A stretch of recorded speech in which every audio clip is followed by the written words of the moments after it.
You just realized that you needed to hire someone yesterday. How can you find amazing candidates fast? Easy.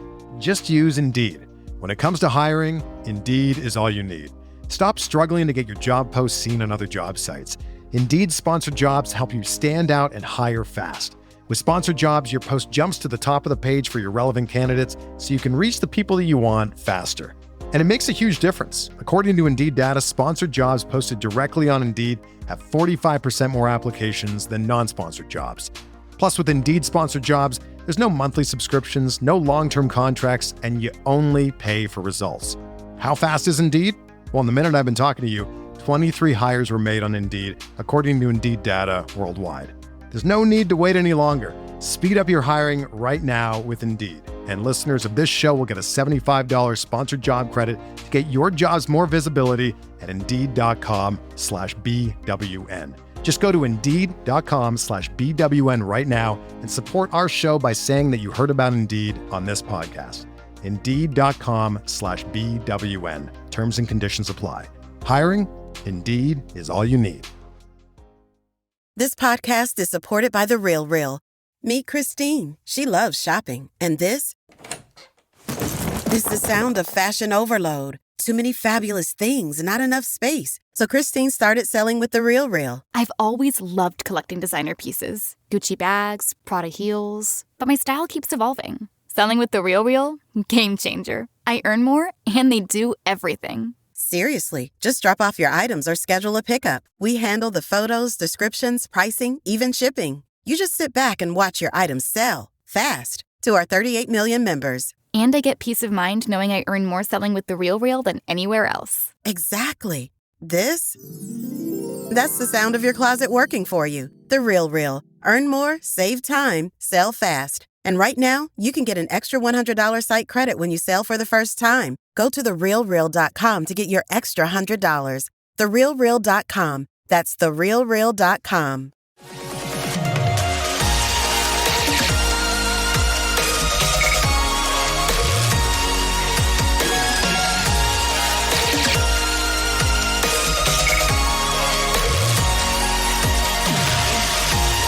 And away we go. Episode 1113 of the Al Galdi podcast. It is Thursday, July 17th, 2025. It is the day before rookies report for 2025 Commanders training camp. This is the last day of the offseason until Commanders training camp gets going. Nice to be back with you of some vacation days for me. I hope you're enjoying the MLB All-Star break. Hope you enjoyed the MLB All-Star Week festivities at the Atlanta Braves Truist Park in recent days. Nationals left fielder James Wood, unfortunately, was eliminated in the first round of the Home Run Derby on Monday night and then went 0 for 1 as a pinch hitter for the National League in the All-Star game on Tuesday night. But Nats ace Mackenzie Gore, he in the All-Star game tossed a perfect top of the fifth on just 9 pitches. Outstanding. Orioles first baseman / outfielder Ryan O'Hearn. He is the American League starting DH and number 6 batter. Went 0 for 2 in the All-Star game, which was decided on a swing-off, a home run derby, to break a 6-all tie. The National League won the swing-off. I enjoyed the swing-off. No need for extra innings in an All-Star game. And I enjoyed the players wearing their team uniforms as opposed to wearing generic all-star uniforms, which had been the case in recent years. Seeing the players in their team uniforms so much better than seeing the players in the generic all-star uniforms. Here's my biggest complaint about this year's MLB All-Star Week. ESPN's split screen usage for the Home Run Derby has got to go, or at least be drastically lessened. But you, when watching a guy take his hacks in the Home Run Derby, do not at all get a sense for his homers because of the split screen.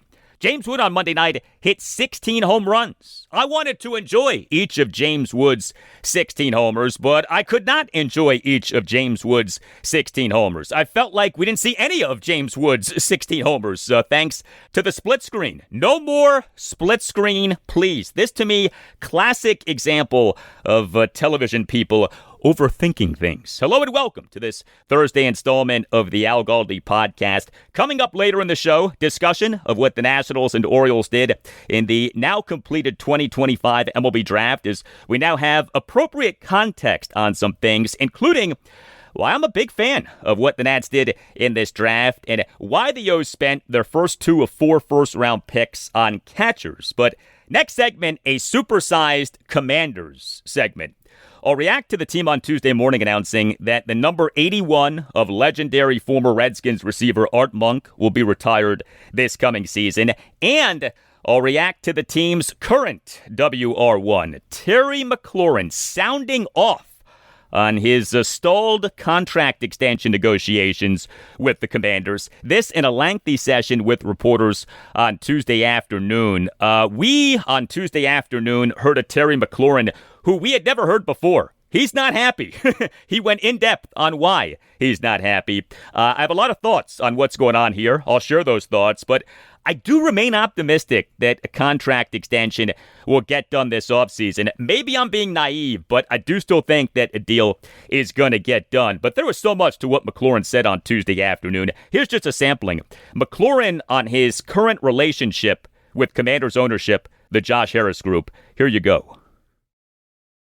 In the past, the relationship has definitely been great. You know, I mean, I've had personal, conversations with Josh. I've had personal conversations with Mitchell Rails, Mark Hine, Magic, and so up until this point, my understanding is like I'm a big part of what they want to continue to build here.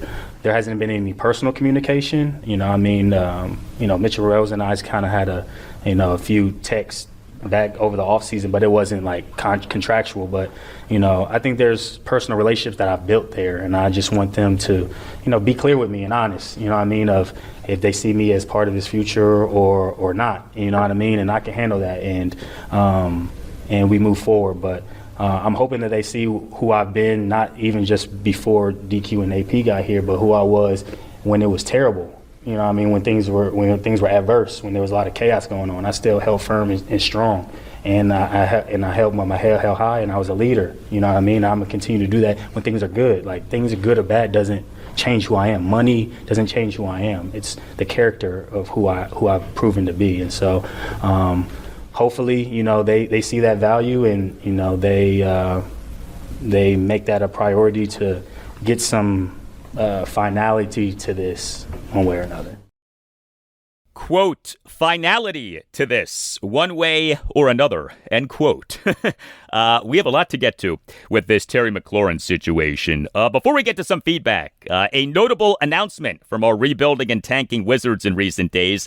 They on Monday evening announced having requested waivers on Rashawn Holmes. So his time with the team would appear to be done, although as is the case with Anthony Gill, on whom the Wizards announced having requested waivers on June 29th, the Wizards, in theory, could re-sign Holmes. The Wizards on February 8th, 2024, what was 2024 NBA trade deadline day, made just one trade. They traded Daniel Gafford to the Dallas Mavericks for a 2024 first-round pick and Rashawn Holmes. Now, Holmes did not play much for the Wizards, but he actually was pretty good when he did play.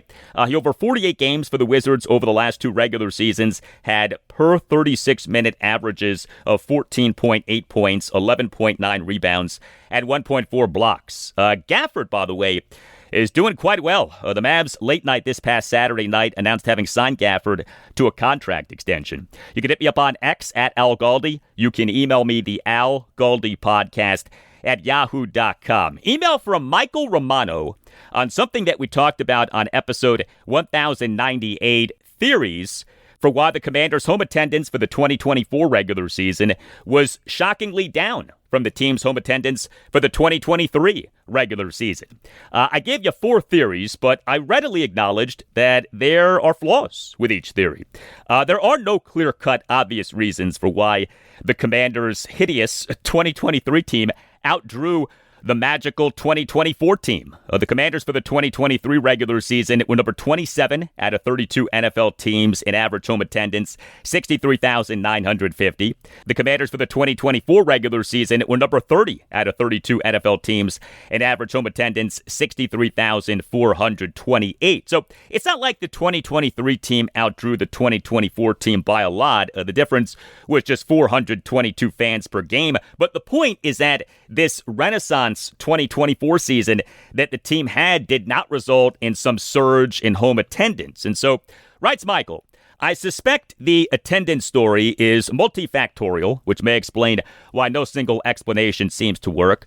My overall take is that the attendance figures probably reflect some combination of, one, fans' expectations going into a particular season as opposed to what actually happens during that season, and two, fans' overall feelings about the organization, which likely initially went south from organizational ineptness and later from the name change/rebrand. Other possible factors: the team has shrunk the stadium's capacity to match declining attendance, which could limit upside for good games and lower the average. The schedule of opponents likely explains some year-to-year variations. Regardless, it is clear that Washington is nothing like what it was in attendance less than a decade ago. 2025 could be very telling regarding the brand change equals declining attendance theory, because expectations for the team are pretty high and the organization and stadium are in better shape than they have been in years. What's left to blame?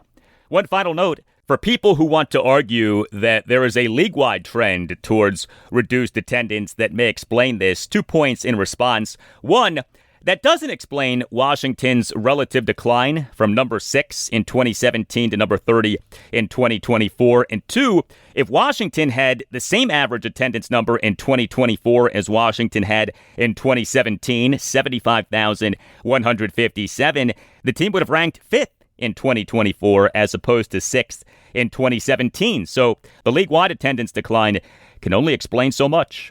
Thank you for the email, Mike. The Redskins for the 2017 regular season were number 6 in the NFL in average home attendance, 75,175. That is the last truly good season for the team in terms of average home attendance.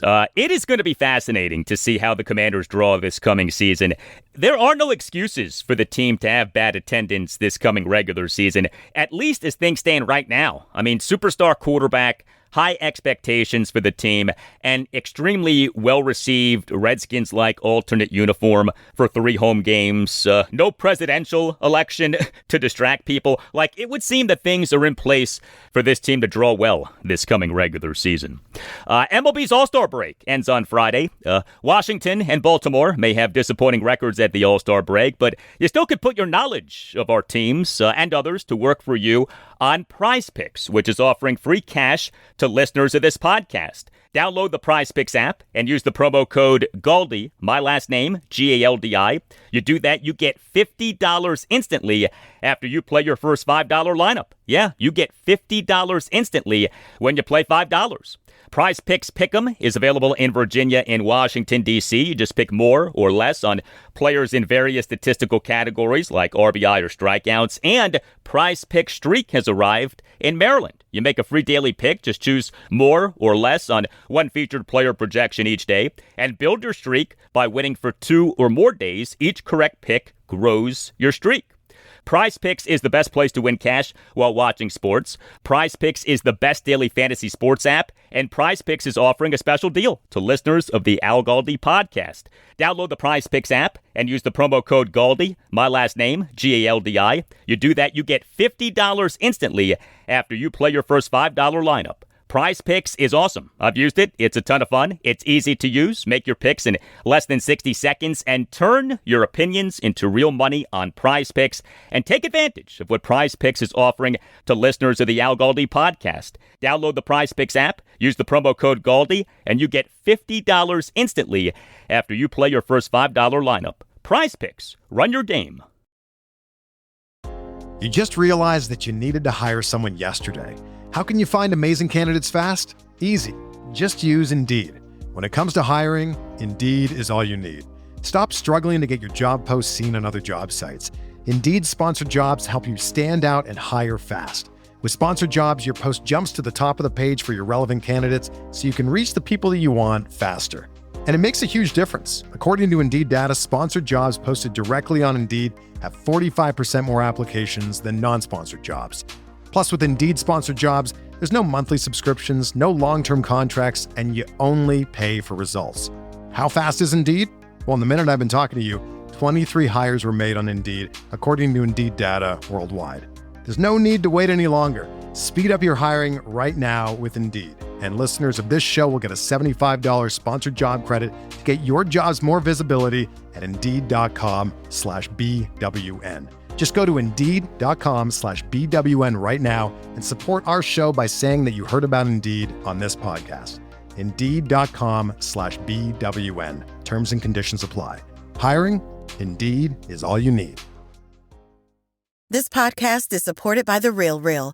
Meet Christine. She loves shopping. And this is the sound of fashion overload. Too many fabulous things, not enough space. So Christine started selling with The RealReal. I've always loved collecting designer pieces. Gucci bags, Prada heels. But my style keeps evolving. Selling with The RealReal? Game changer. I earn more, and they do everything. Seriously, just drop off your items or schedule a pickup. We handle the photos, descriptions, pricing, even shipping. You just sit back and watch your items sell fast to our 38 million members. And I get peace of mind knowing I earn more selling with The RealReal than anywhere else. Exactly. That's the sound of your closet working for you. The RealReal. Earn more, save time, sell fast. And right now, you can get an extra $100 site credit when you sell for the first time. Go to therealreal.com to get your extra $100. Therealreal.com. That's therealreal.com.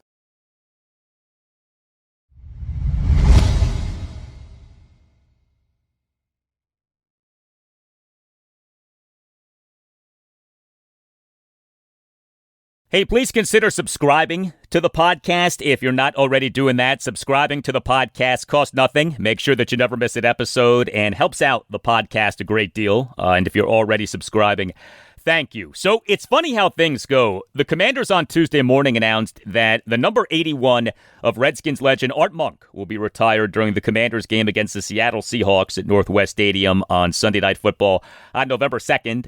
What will be the Commanders' first of 3 games with the Redskins-like alternate uniform that the team revealed on July 9th. Art Monk, of course, one of the greatest players in Washington history, all-time great receiver, was taken by the Skins out of Syracuse with the number 18 overall pick in the 1980 NFL Draft, played for the Skins for the 1980 through 1993 season, so he was on the team for the entirety of the dynasty of 1982 through 1992, 8 playoff appearances in 11 seasons, 3 Super Bowl titles, and 4 NFC championships.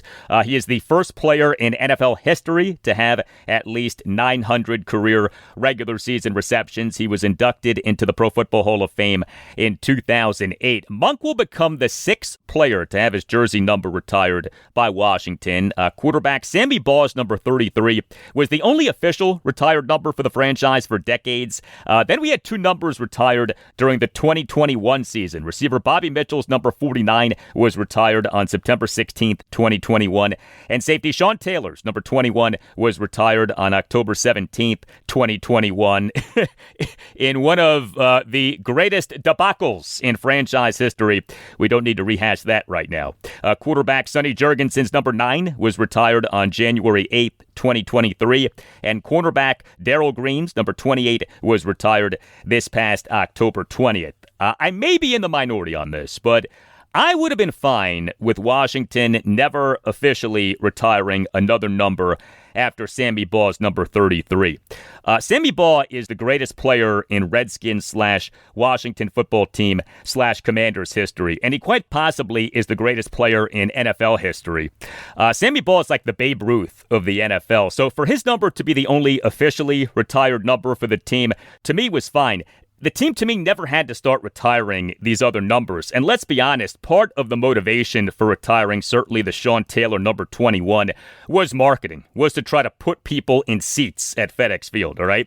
Now, if you want to say that Bobby Mitchell has a historical significance that's special, I hear you, and I don't disagree with you. I mean, Bobby Mitchell, first black player to play for the franchise, which was the last in the NFL to integrate. But especially once Washington retired Sean Taylor's number 21, the floodgates were open because if Taylor's number 21 was worthy of being retired, then you really had a case for retiring a number of other numbers. And we still are looking at a number of other worthy numbers that have not been retired by the team. Running back John Riggins, number 44. Running back / returner Brian Mitchell's number 30. Tight end Jerry Smith's number 87. Guard Russ Grimm's number 68. Offensive lineman Joe Jacoby's number 66. Edge defender Dexter Manley's number 72. Edge defender Charles Mann's number 71. I mean, the list of numbers worthy of retirement goes on and on and on. And the Commanders have their Ring of Fame. The team has used that to honor all-time greats for years. Retiring a bunch of numbers, to me, has never been necessary. But all of that said, the team is retiring Art Monk's number 81, and that is a very nice gesture.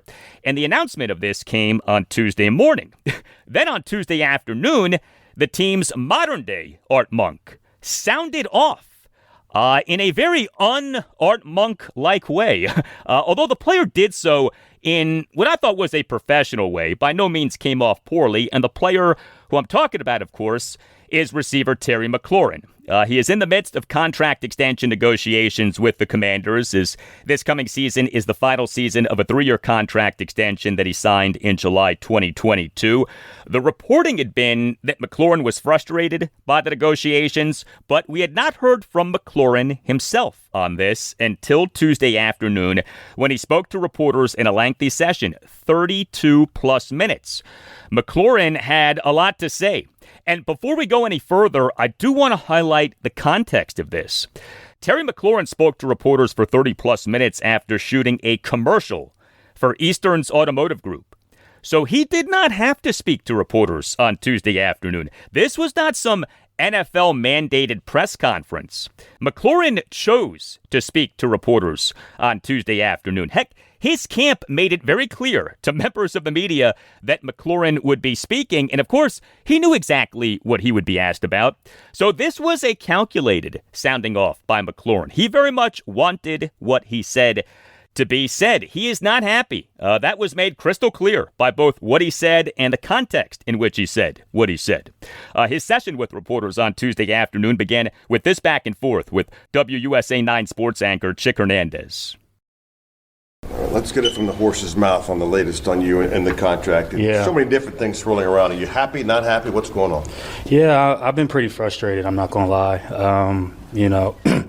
Everything that has transpired up until this point has just been disappointing and frustrating. I've wanted to continue my career here. I've created my life here. My wife and I have bought our first home here. So this has been somewhere where I've always wanted to be. And, just to see how things have played out has been disappointing. Obviously, I understand everything's a business, but at the same time, I want to put myself in a position where, I'm valued and, I feel appreciated and things like that. And, unfortunately, that hasn't transpired the way I wanted to. So, I'm just trying to take things day by day. And at the beginning of this process, I honestly just wanted to, for things to work out. And, I thought things were going to kind of be more progressive than they have, and so at this point it's kind of just up in the air. Has it surprised you that they've taken whatever tack they've taken, and have you now opened your mind up to being somewhere else? I haven't got to that part yet. It has been disappointing. Going into this offseason, I thought there was going to be more progress, and I know those discussions were there at the beginning, and since OTAs and minicamp, we haven't had any discussions. We haven't talked at all, and that's tough. Obviously with camp coming around the corner, and so I haven't thought that far yet to really, see what's next in the standpoint of leaving or not. Because I want to be here. I want to make that abundantly clear. I really appreciate this fan base, this city. This place has become my home. I've poured a lot of myself and given everything that I've can every single day since I've been here, through the wins, losses, good, bad. And, but at the end of the day, you do want to feel valued and you do want to feel appreciated. And I think, how the market is today, it pretty much conveys what guys of my caliber are deserving of. And I feel like I fit that in that box because of just how I've always carried myself on and off the field and the value I know I bring to a team. And I know I bring to my teammates, and I know that I bring to an organization. And, I don't want to put myself in a position to feel like you have to beg for somebody to see your worth and your value. You feel like you've put that out there year in, year out. Everything, previous regimes and even now, I've done everything that's been asked of me. I'm not perfect at all. I've definitely made mistakes, but I've always led with the right foot. And I've tried to put myself in a position to be a person that can be valued and respected amongst his coaches and his teammates, but also be a dog on the field. I don't want to get that mistaken. Like, I feel like I'm one of the best receivers in this league. And, it's not because of me just feeling that way. I feel like I've proven that, and I'm going to continue to work hard to prove that. And that's kind of where things are. So I haven't really, gotten to the part of trade or not. Like, I want things to work out, but at the end of the day, like, it takes two to tango, you know what I mean? And so however things go these next few days, I know camp's around the corner. I'll talk to my agent and we'll go from there. But overall, you just want to be appreciated and valued for who you are and what you bring to the team, and also what you feel like you could continue to do, because best believe I don't feel like I played my best ball yet, and I still feel like I have a lot of great things that I can do and bring to a team. And so, it's disappointing that it's gotten to this point, and the toughest part is being away from my teammates, honestly, because I came into part of OTAs and things like that with the assumption things were going to progress a lot quicker than they have, and it's disappointing because I've always been a team guy and a leader. And the great thing about the great thing I take away is I've gotten a lot of support from my teammates. I've played golf with them. I've hung out with them. I've talked to multiple guys, and they know where I stand. They know how I feel. And I think the tough part is they have to decipher things through the media, and they know I'm an open book. So everybody I've talked to, I've been 100% open and honest with them of where I stand and how things have been. And so I know I got their respect and their support, and I'm gonna continue to prove that when I'm on the field, whenever that time is. So. Just because I'm in this scenario doesn't change the fact of who I am and my character, because I'm going to continue to be Terry McLaurin no matter where I'm at. And that's who's God's built me to be. That's who I've tried to prove who I am, and I'm going to continue to walk in that. All right, so Terry McLaurin from the get-go in this session with reporters saying, quote, "Yeah, I've been pretty frustrated, I'm not going to lie," end quote. Did say that, quote, "I want to be here," end quote. Did say that he is not asked to be traded, but he also said that, quote, "I want to put myself in a position where I'm valued and I feel appreciated," end quote. And he emphasized being disappointed with the lack of progress in these contract extension talks. It was sobering to hear Terry McLaurin say what he said right there. We are not used to him being at odds with the team in any sort of way. We are not used to him expressing frustration in any sort of way, despite him having had to deal with a merry-go-round at quarterback over his first 5 seasons with Washington. The Skins took McLaurin out of Ohio State in the 3rd round of the 2019 NFL Draft. McLaurin, over his first 5 NFL regular seasons, 2019 through 2023, played with 10 different starting quarterbacks. Case Keenum, Colt McCoy, Dwayne Haskins, Kyle Allen, Alex Smith, Ryan Fitzpatrick, Taylor Heineke, Garrett Gilbert, Carson Wentz, and Sam Howell. And the overall play by those quarterbacks was terrible, all right? It was not until this past season, during which Jaden Daniels had an all-time great rookie season, that McLaurin finally enjoyed quality NFL quarterback play. And his production, despite the bad quarterback play, has been remarkable. McLaurin has had at least 1,000 receiving yards in each of 5 consecutive regular seasons, 2020 through 2024. That is a franchise record for most consecutive regular seasons, each with at least 1,000 receiving yards. So the previous record was 3.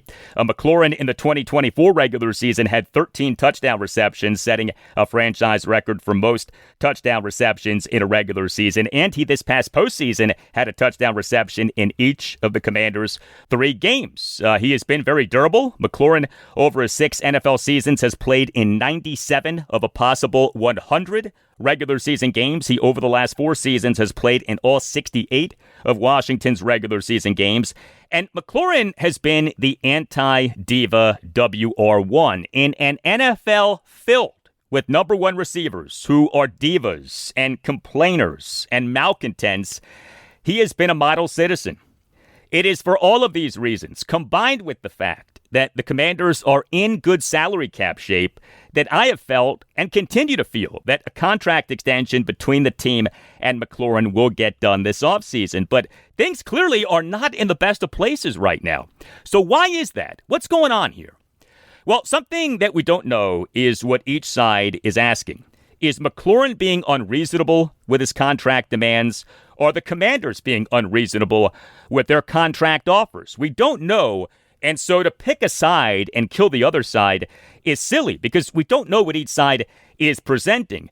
The most obvious theory for why a contract extension isn't yet done is McLaurin's age. He's old for his draft class. He's already entering his age 30 season. I get the concern. We on this podcast and Talking Analytics often talk about players' ages and about aging curves in sports. But two things about this age thing with McLaurin. Number one, he does profile as a player who will age well. He, as mentioned, has been very durable. He remains one of the best contested catch receivers in the NFL. He just set a franchise record for touchdown receptions in a regular season, right? I mean, unless the Commanders have some internal metrics screaming that a decline is imminent, there's nothing anecdotal or analytical to suggest that a decline is imminent. Number two, it's not unheard of for an NFL receiver in his 30s to be productive. The Tampa Bay Buccaneers' Mike Evans would be the most prominent recent example. Yes, most highly productive NFL receivers are in their 20s. That is true. But it's not unreasonable to think that McLaurin will be productive through his early 30s. Now, I would not go nuts with a Commanders extension for Terry McLaurin, but I have never had a problem with the team signing him to a 3-year contract extension with a high average annual value, an AAV of, say, $30 million to $33 million, somewhere in there. I'm not in love with giving McLaurin a 4-year or a 5-year contract extension, but I'll gladly up the AAV in order to shorten the years, because to me, he's more than capable of producing at an AAV of $30 million to $33 million for another few seasons, especially considering that the salary cap is soaring. So an AAV of $30 million to $33 million will look a lot different 2 years from now. As I've been saying for years regarding NFL contracts, today's overpay is tomorrow's bargain. 2025 Commanders training camp starts soon. A rookies report for 2025 Commanders training camp this Friday, July 18th. Veterans report for 2025 Commanders training camp this Tuesday, July 22nd. We on Tuesday afternoon had this back and forth between Commanders insider J.P. Finley of NBC4 and McLaurin.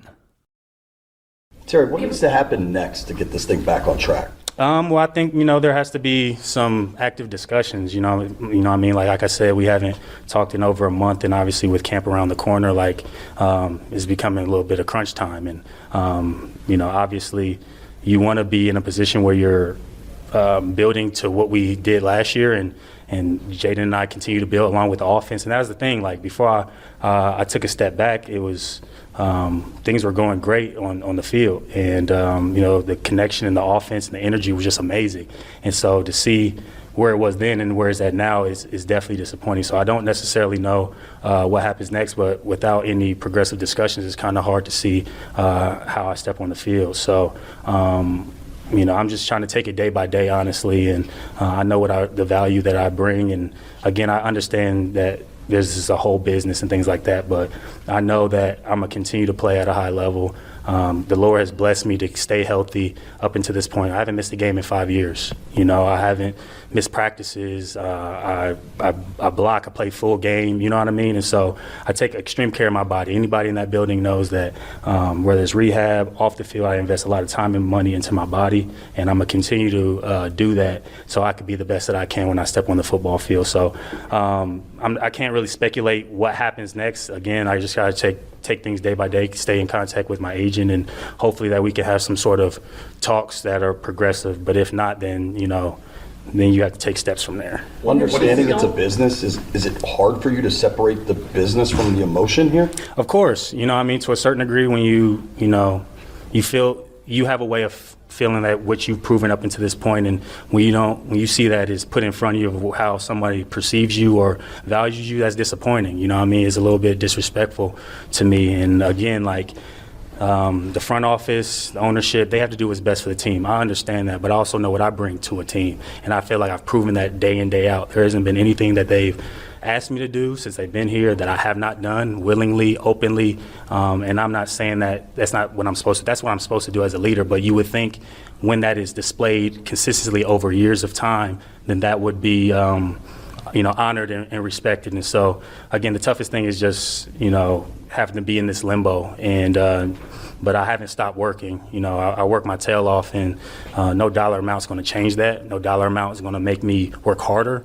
That's not how I'm built. But at the same time, I have to stand on my worth and my value. I've worked really hard to create that, and I know the person that God has blessed me to be. And I know that I'm a leader in that locker room. And when you have that kind of person who brings what I bring on the field, off the field, in the community, I feel that's somebody that should be valued at a very high level. Fortunately, I've proven that, but unfortunately, you can't force somebody to see that value. You know what I mean? And we just got to see where that goes from here. But that's just the disappointing part, because you feel like you've done the things right. You've bought into the T of everything that this culture was building last year. And, I thought it was definitely going to be into the future of that. And so, again, I haven't make any declarations of one way or another, but I'm just kind of speaking on how it's made me feel, how this offseason been, the frustrations I felt. That's all true. That's not just what people are hearing. It's coming from me. And definitely I want to just continue to take things day by day and see where it goes from there. How about that? Terry McLaurin using the word disrespectful. Not good. Not encouraging. More on the Terry McLaurin situation in moments, but if you are planning a party, a family reunion, a wedding, a corporate gathering, and aren't sure where to start or what to do, no worries, no stress. Visit cateringbyuptown.com and make sure that you mention that Al Galdi sent you. Catering by Uptown is run by the Pereiras. They are great Commanders fans and loyal supporters of this podcast. Catering by Uptown provides both great service and a great price. Catering by Uptown is a family business, and it specializes in handling everything so that you don't have to. Catering by Uptown understands that special events deserve to be celebrated in style.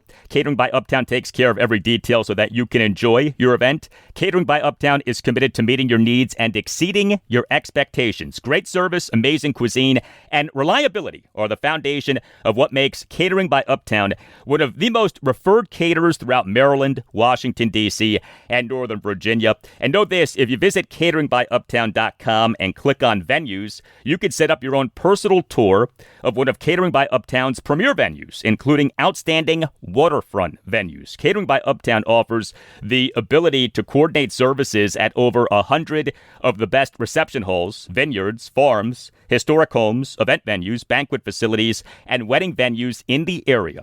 Visit cateringbyuptown.com and make sure that you mention that Al Galdi sent you. That's cateringbyuptown.com and make sure that you mention that Al Galdi sent you. So we just talked about the AIDS factor regarding Terry McLaurin. He on Tuesday afternoon did get asked about that. Take a listen to this exchange between Commanders insider Ben Standig and McLaurin. What is the disconnect as you see it? Is it just, beyond how they're treating you, the tone perhaps, is it just money? Is it your age? I know that's been mentioned at times. What do you see as the disconnect?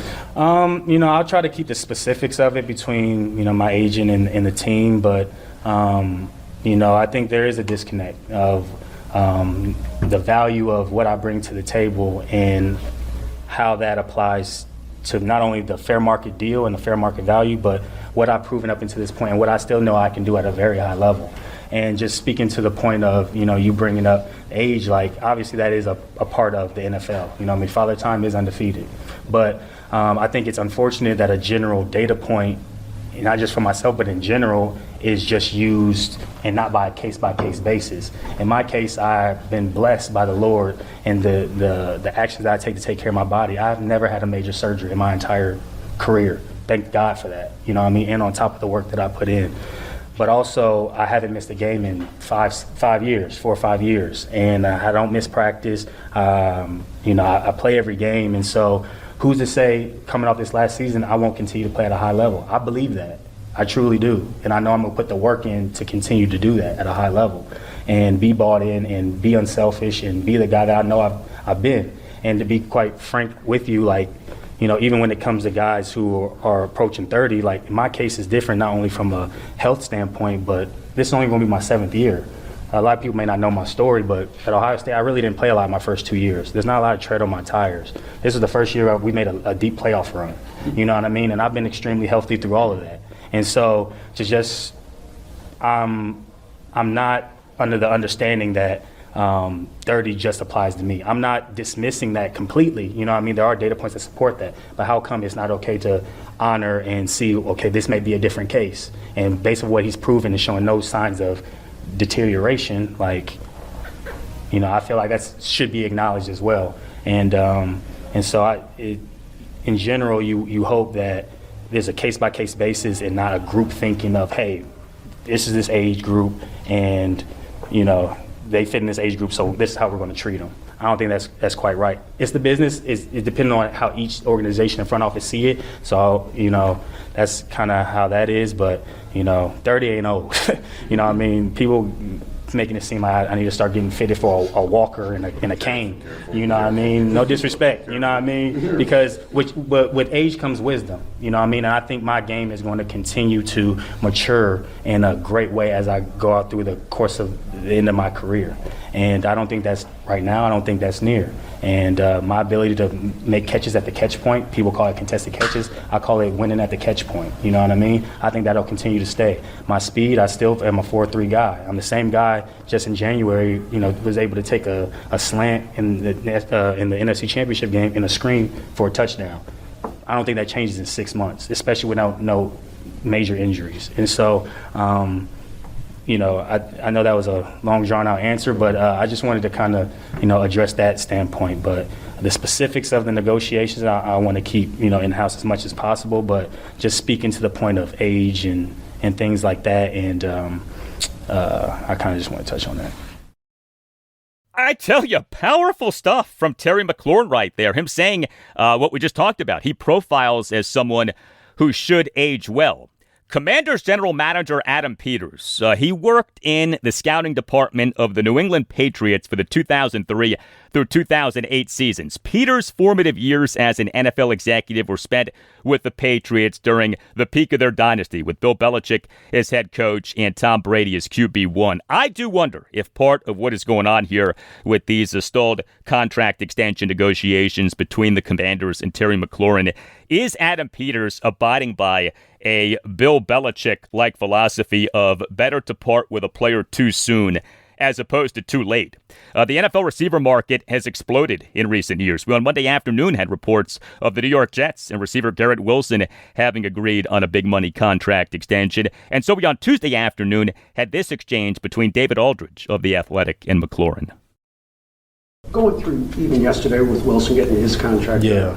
Do you think the market has been pretty well set at that position, and where do you think you fit in that market? Yeah, I mean, I think, first of all, Garrett Wilson deserves what he was paid. You know, I know I'm a little biased being a Buckeye, but he's a great player, and he brings a lot to his team, and he's fought through adversity as well, and I feel like that his team, not only from past regime, but, you know, the new regime that they have now, they honor and they see that, and they see what he brings to the team, and they compensate him as such. And so I can't really speculate on how that necessarily affects me. He's different than I am, but at the end of the day, like, what top receivers are compensated in today's NFL, wide receiver ones, I feel like I'm that, and I feel like that has displayed itself not only just this cycle of receivers who have signed, but last year, you know, and I know I'm in that category. And so it's just a matter of seeing if it makes sense for myself and if the team feels like it makes sense for them. But, you know, it's hard to say, like, how that transpires from here. But I know I'm deserving of what I'm asking for, and I'm willing to stand firm on that. And, yeah, you just kind of got to see where it goes from there. You know, they feel how they feel, and I feel how I feel. You hope you can come to some sort of understanding and common ground. You know what I mean? I'm not a combative person, but I am someone who's going to stand on my worth and know what I bring to a team, not because of, I feel that way. It's because what I've proven year and year and year, and what I know I will continue to prove, Lord willing, to keep me healthy as I've been. And, you know, the tough part is just missing the time and feeling like you've missed out on building with your teammates and your quarterback and the new additions. And each team and each year is different. So when I feel like, you know, I'm a missing piece of that, you know what I mean, I feel like that definitely affects the team, you know what I mean, and hearing from my teammates and see how they feel. And, you know, they're confused as well. And so it's just not a lot of clarity, you know what I mean. At the end of the day, I just want clarity, you know what I mean. If they don't feel like I'm part of their future, then okay, just tell me that. I'm a grown adult. I can handle hard truths. What I've been through in my life, I've definitely been through tough things, been through adversity, been through situations where people may not have saw my value, and that's okay, but somebody will, and I'm going to continue to give them my all, whoever feels that way.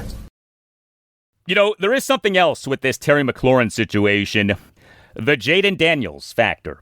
Daniels and McLaurin last season had a very good thing going. The Commanders, beyond McLaurin, do not have some obvious next man up in terms of a WR1. Daniels is the holy grail in the NFL, a great quarterback on a rookie contract. Now is the time for the Commanders to pay what is necessary to surround him with talent. What does Jaden Daniels think of this Terry McLaurin situation? Well, we on Tuesday afternoon had this exchange between David Aldridge and Terry McLaurin. Terry, have you heard from Jaden specifically? Yeah, I have. And, I've heard from a lot. We've had a lot of great conversations, and, I'll keep the specifics between us. But, it's great to have his support, honestly, and to know that he has my back and to see how we've grown in our relationship, not just on the field but off the field. And so to know the value you bring to your quarterback and to know that he sees and feels that means a lot to me. It really does. And he knows I got his back too, not on the field but as a person. We've had a lot of personal, talks, not just now, but over the course of his entire first year together. And him and I haven't scratched the surface as what we can do as a duo. You know what I mean? From, we as a team, we had a slow start to the season. We had some hiccups, but we were cooking by the end of the year. You know what I mean? And I feel like with the additions that have been made as well, that is only going to help everything. But I know what I bring to the table, and I feel like he does too. And I truly believe we need each other. And so we'll see where it goes from there. I'm going to continue to talk to him and stay in contact with him because, he's a great player, but he's even a better person. And so when you got guys like that, Zach, Frankie, Quan, Reeves, just to name just a few guys who have reached out and checked in on me and see how I'm doing and say they support me and got my back. That means a lot. And they know I'll do the same for them because if they didn't, I don't think they would reach out. That's the thing. You can't BS. You could, I'm going to shoot straight. Some guys could kind of BS the media. You could portray yourself on social media a certain way. You can't BS the guys in that locker room. They know who you are. They know what you bring to the table. They know over a consistent amount of time the character and the person you are. And so to see that those guys see that in me and they want me to be a part of what's being built means everything to me. And I just want to be, back with them and build, if that makes sense. So notable that Terry McLaurin made it clear that he has the support of Jaden Daniels. We over the last year saw Cincinnati Bengals quarterback Joe Burrow be very public about his top two receivers, Jamar Chase and T. Higgins, getting paid, and they got paid. Each guy this past March signed a big money contract extension. Should Daniels take a stand for Terry McLaurin? If not publicly, then behind the scenes. Here was ESPN NFL analyst Booger McFarland on ESPN's NFL Live on Tuesday afternoon on the Terry McLaurin situation. Well, the value going forward is going to be that you have a young quarterback who you're looking to make a nice jump from year one to year two in Jaden Daniels, and you want to create stability. You've already come in and brought Laramie Tunsil on the offensive line. So you're trying to surround this young quarterback with protection and playmakers, and there's no better playmaker on your team than Terry McLaurin. Now, is he Justin Jefferson or Jamar Chase when it comes to the $40 and $35 million a year? That's for the GM to decide. But I know this. Terry McLaurin is a top 10 receiver in the National Football League. And if you look at what they're making, they're all making above $30 million. So wherever the deal comes in, whether it's 30, 32, 34, figure it out. Continue the continuity that you have in Washington, because right now the Commanders are everybody's darling pick. They got a lot of momentum. They got a lot of positive national momentum. And the last thing you want to do is create a negative controversy on the side as you go into training camp. I think Washington and Adam Peters, they've done everything right so far. Continue this, get this deal done, whether it comes in at 32, 34, 35, whatever the number is, Tim. I think you got to pay him because his production, not only on your team, but in the league, says so. Yeah, Terry McLaurin to me is a top 10, top 15 receiver in the NFL. His production, especially given the lack of quality quarterback play, says so.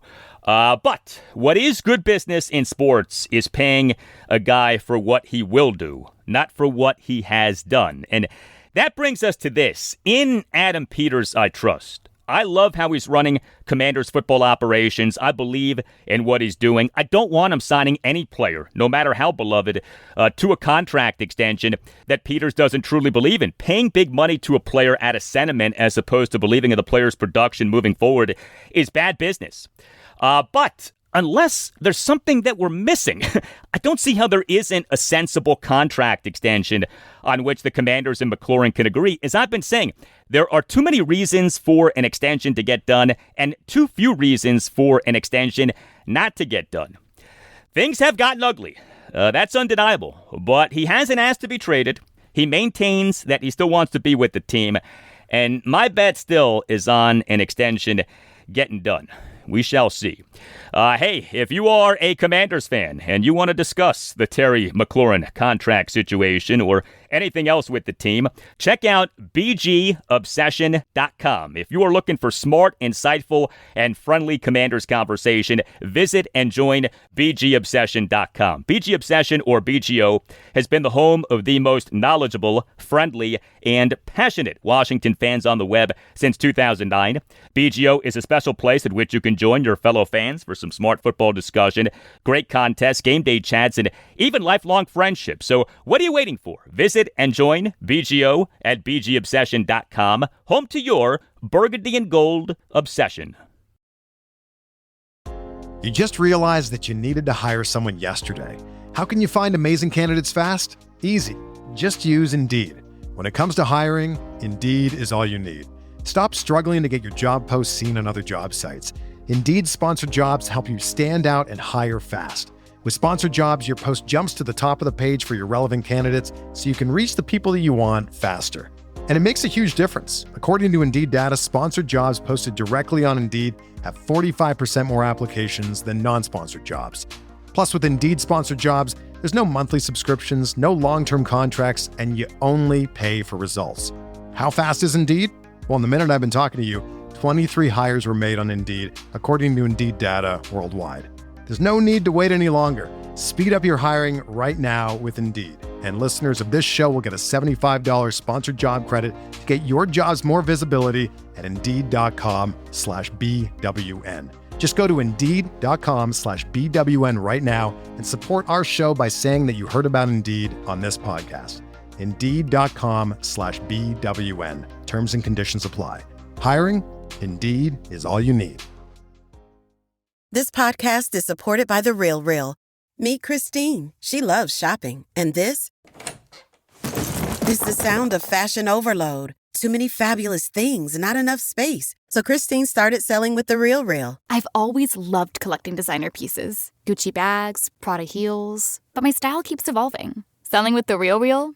Game changer. I earn more, and they do everything. Seriously, just drop off your items or schedule a pickup. We handle the photos, descriptions, pricing, even shipping. You just sit back and watch your items sell fast to our 38 million members. And I get peace of mind knowing I earn more selling with The Real Real than anywhere else. Exactly. That's the sound of your closet working for you. The Real Real. Earn more, save time, sell fast. And right now, you can get an extra $100 site credit when you sell for the first time. Go to therealreal.com to get your extra $100. Therealreal.com. That's therealreal.com.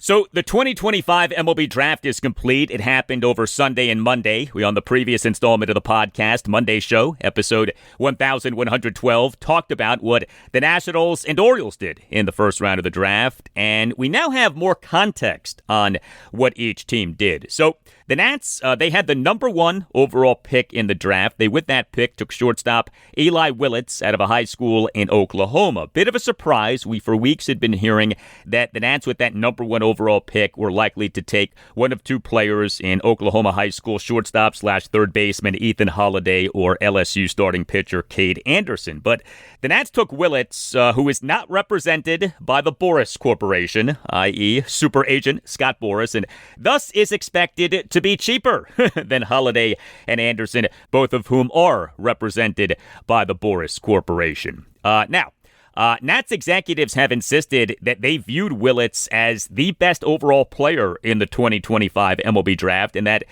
he may be cheaper than the likes of Holiday and Anderson, may simply be an added bonus to him being the number 1 player on the Nats draft board, and may work well with a specific draft strategy being employed by the Nats, which is to go cheaper in the first round so that they could go more expensive in later rounds. Each MLB team has a designated draft pool, a specific amount of money that can be spent on picks in a draft.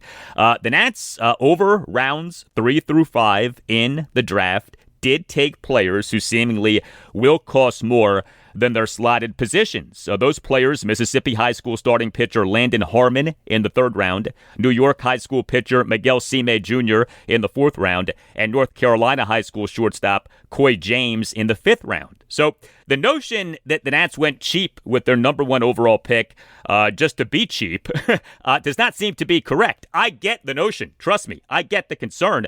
We all have questions about the true commitment of the Lerner ownership group right now, but fair is fair given what we now know with what the Nats did in the rest of the draft, and I do really like what the Nats did in this draft. The Nats wound up with 5 of MLB's top 100 prospects in the 2025 MLB Draft in Eli Willits, number 5, Ethan Petrie, number 59, Landon Harmon, number 48, Miguel Sime Jr., number 86, and Coy James, number 94. Ethan Petrie is the Nats' 2nd-round pick, outfielder out of the University of South Carolina. The MLB Draft is a massive crapshoot, of course. It will take years before we truly know whether the Nats did a good job in this draft, of course. But given what we currently know, I like what Nats interim general manager Mike DeBartolo did in this draft. You and having just 1 pick in each of the first 5 rounds of the draft get 5 of MLB Pipeline's top 100 prospects in the draft. That's a good job. Meantime, the O's. So they had the numbers 19, 30, 31, and 37 overall picks in the 2025 MLB Draft. The O's with the number 19 overall pick took catcher Ike Irish out of Auburn. The O's with the number 30 overall pick took catcher Caden Bodine out of Coastal Carolina. The O's had the number 30 overall pick as compensation for losing starting pitcher Corbin Burns as a free agent this past offseason. The O's with the number 31 overall pick took shortstop Vahiva Aloy out of the University of Arkansas. The O's had the number 31 overall pick as compensation for losing outfielder Anthony Santander as a free agent this past offseason. And the O's with the number 37 overall pick took outfielder Slater DeBrun out of a high school in Oregon. The O's had the number 37 overall pick via a trade with the Tampa Bay Rays. So the O's on July 10th announced having traded reliever Brian Baker to the Rays for the number 37 overall pick in the 2025 MLB Draft, what was a pick in the competitive balance round A of the draft. The O's got good value with these 4 players. So Baseball America had the Orioles of 4 first-round picks in the 2025 MLB Draft as all being top 30 players in the draft. Ike Irish, number 13, Caden Bodine, number 16, Vahiva Aloy, number 29, and Slater DeBrun, number 30. You can always email me, the Al Galdi podcast at yahoo.com. Email from Stephen Robertson. Right, Stephen. Hey, Al, great show. Why do the Orioles keep picking catchers? They have other needs. They selected a shortstop as well. Are the O's expecting to not re-sign Rutschman and Henderson? It looks like that is all this team knows how to draft. Keep up the great work. Thank you for the email, Stephen. To the question about the Orioles spending each of their first 2 first-round picks on a catcher when they have Adley Rutschman as their number 1 catcher at the major league level and have catcher Samuel Basallo as their number 1 overall prospect. He, per MLB Pipeline, is the number 10 overall prospect in baseball. Well, 2 things. A team with every pick in an MLB draft should take the best player available, regardless of what the team currently has. These players are years away from playing in the majors. So much can change, and in many instances, players can change positions, especially shortstops. If you could play shortstop, you could play third base or second base. B, it's not a given that all of these catchers will remain/will be catchers. C, Adley Rutschman is only under team control through the 2027 season, and his wins above replacement per Baseball Reference and OPS Plus have declined in each regular season since his 2022 rookie regular season. So I would not just assume that he'll be the Orioles' number one catcher for like the next 10 years. The Orioles' vice president of player development and domestic scouting is Matt Blood. He did a session with reporters on Monday. This was Blood on what the O's liked about Ike Irish and whether they see him as a catcher. Well, first and foremost, we love his bat. It's a very polished bat, both on all aspects of how you would want a hitter to be, contact, power, swing decisions, just really, really exciting hitter. He has the ability to catch. He has the ability to play corner outfield. He has the ability to play some first base. And we're pretty big on defensive versatility, so we'll probably explore all those options. Okay, so Matt Blood right there, making it clear that the O's do not see Ike Irish as just a catcher. Here was Matt Blood on Monday on Caden Bodine. He's just a very polished player. He was a high-level competitive wrestler when he was, in high school, and you can see that athleticism and body control and just awareness, using the ground when he's catching. Like, he's very, very good behind the plate. He's one of the better receivers in the country. He's a very accurate thrower.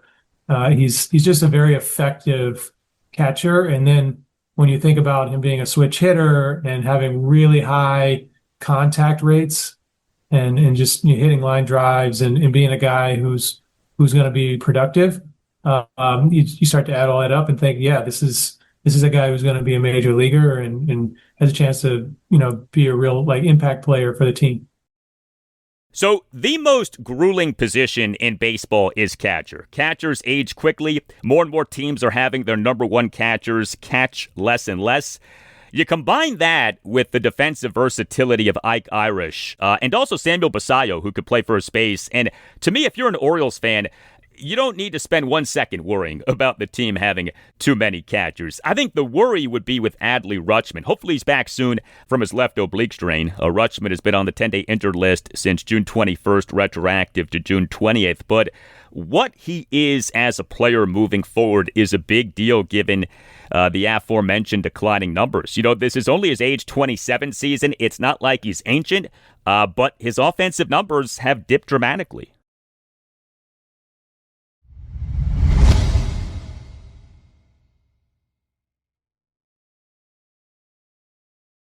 And that'll do it for you and me for now. Keep the feedback coming. You can hit me up on X at Al Galdi. You can email me the Al Galdi podcast at yahoo.com. Friday show, episode 1114. We'll have much more on the Commanders and more. Have a great rest of your Thursday, and I'll talk to you on Friday. Yeah, I've been pretty frustrated, I'm not going to lie. Everything that has transpired up until this point has just been disappointing and frustrating. If you work as a manufacturing facilities engineer, installing a new piece of equipment can be as complex as the machinery itself. From prep work to alignment and testing, it's your team's job to put it all together. That's why it's good to have Grainger on your side. With industrial-grade products and next-day delivery, Grainger helps ensure you have everything you need close at hand through every step of the installation. Call 1-800-GRAINGER, click Grainger.com, or just stop by. Grainger, for the ones who get it done.